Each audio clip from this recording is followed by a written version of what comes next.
ये हमारा मुल्क मालूम है? आप बंदूक क्यों टांगाता है? हाँ? हम आपको कुछ बोला है? आपको कोई हाथ नहीं लगाएगा, आपको कोई हाथ नहीं लगाएगा, लेकिन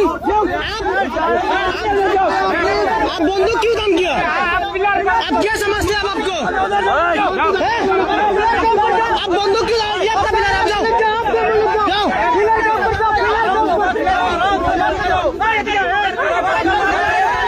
आप बंदूक छोड़ो, ये हमारा जगह है, समझते क्या आप लोग को?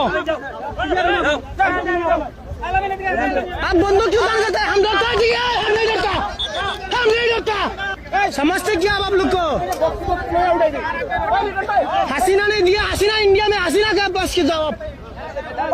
ये हसीना वसीना नहीं है इधर।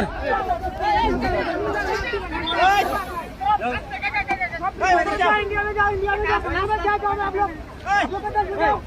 आपका मुल्क से जाओ। सर भी रेडी आपका?